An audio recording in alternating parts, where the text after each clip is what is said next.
Ben Bradley. Deputy Speaker, thank you. It's a pleasure to have the opportunity to speak in this debate today in support of my right honourable friend, the member for South Northamptonshire, and the passion and knowledge he has for this issue. I feel a bit left out too, because I've never been accosted in that way, and I'm a little bit upset. Perhaps we can do that later on. I'd also like to echo what my Cornish colleague has said about fathers. I'll touch on that a little bit later, but I certainly am one of those who felt very left out through that process, I have to say. I'm a huge advocate of cross-departmental working if joined-up government is even a thing that is possible. As with many issues, collaboration in early years work is incredibly important if we want to improve the effectiveness of services, both here in government and out there in that service delivery on a local level. The working group chaired by my right honourable friend, the former Leader of the House, was a positive step in bringing together all of those departments that need to be involved to find a rounded answer to the many complex issues of children's services. I hope it drew some genuine conclusions which can be carried forward under a new government. It's positive to hear that she expects that to be the case. But I'd like to acknowledge the progress this government has made on early years as well. For example, my friend from Basingstoke spoke about flexible working and shared leave. I'm proud of the fact that more than 850,000 disadvantaged 2-year-olds have benefited from free early education places since they were introduced. We spend £3.5 billion a year on early years entitlements, which is more than ever, and targeting those children who are less likely to access formal early education than their more affluent peers, helping to close those unfair gaps that exist from birth. Although it's been touched on, by the time those children reach 2, sometimes those challenges have already been set in place, and it is much more difficult then to overcome them. We need to do more to support children in disadvantaged areas, and that includes my constituency in Mansfield and Warsaw.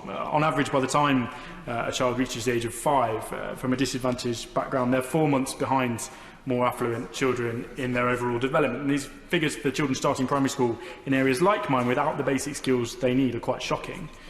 This simply isn't good enough, and the gap that exists at the age of 5 only widens and becomes more entrenched if it isn't tackled early enough. We can't wait until children get to school. In many cases, the damage is already done. And my honourable friend, the member for East Worthing and Shoreham, chairs the APG for the first 1001 days and rightly recognises that this time is absolutely vital in identifying and supporting the children who need it and who will likely always be disadvantaged if they don't get this help early on. I'd support what my honourable friend from Manchester Central Select Committee colleagues point that we don't need more WYSI initiatives. In fact, we've looked at lots of WYSI initiatives in recent weeks on the Select Committee, and I have been highly unimpressed by several of them.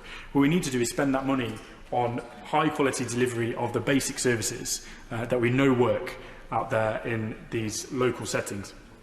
Well, I support Action for Children's calls for the government to set a clear direction for children's centres, to introduce an outcome framework to address the current funding challenges, and to use the next spending review to allocate additional funding to local authorities for children's services. The children's centres provide support to families to overcome challenges and help provide a safe environment for children, but without adequate funding for children's services, children's centres have struggled. So many local authorities are in deficit for their children's services that it can be a huge challenge to look at moving to a more preventative, proactive approach when you can't fund the crisis services that you're currently being asked to put in place. We often argue in this place about Sure Start versus family hubs and other models. I'd advocate bringing some of those services into a primary school setting that is a trusted institution that people are perhaps happier to visit and to access. But one way or another, a joined-up approach to proactive service delivery is necessary, and one that's accessible to those who need it. In those earliest weeks and months, we need to support the role of health visitors in helping parents and babies and families across the country. I'm happy to see government will implement continuity of carers, so mothers will receive care from the same midwives throughout their pregnancy and birth and into the postnatal period to better guard perinatal mental health. More support for young mothers and families can only be a good thing. I mentioned my own experiences as a new father of our first child, watching my wife cry as she fed our newborn baby, and feeling very left out and totally helpless in that situation. And obviously family was a huge support, but also the health visitors and the advice that they gave us at that time was absolutely vital. There are opportunities here to perhaps access funding through other departments. MHCLG has obviously funding challenges.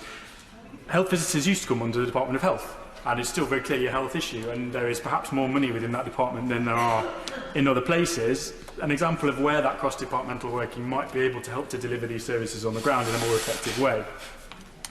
I'm also pleased the Home Secretary has recognised that the government needs to tackle the adverse childhood experiences that my right honourable friend mentioned in her speech.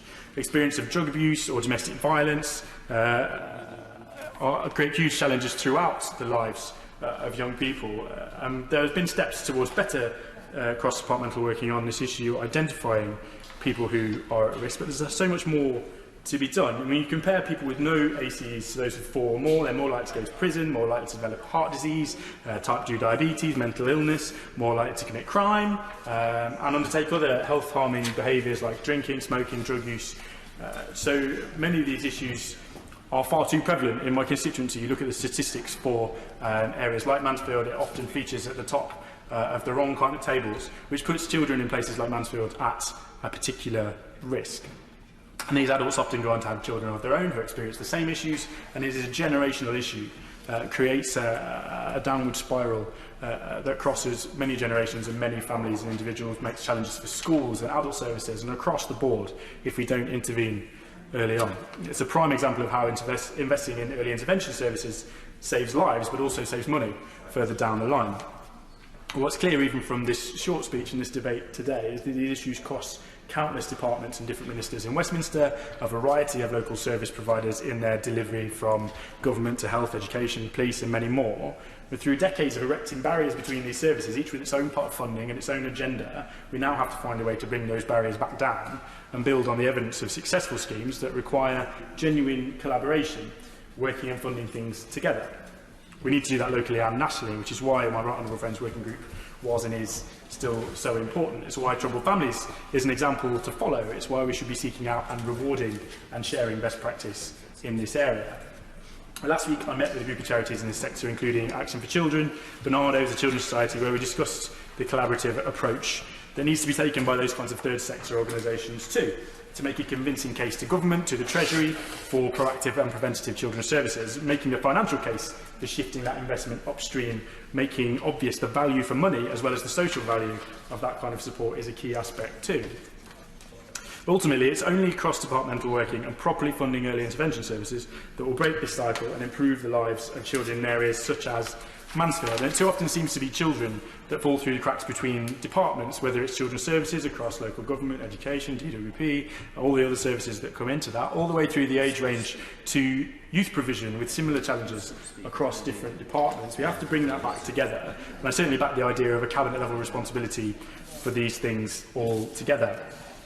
I'd urge a new government to commit to additional funding for children's services and to properly prioritise early intervention in the first 1,001 days, building on the work that's been done by my Right Honourable Friend for South Northamptonshire and others. And I'm encouraged to hear that the IMG's work continues and will be taken forward onto that new government. And there is an awful lot to do in this area if we're going to make sure that our children have the very best start in life, that we can deal with these in those first 2 years when it is vitally important that we find and support those young people.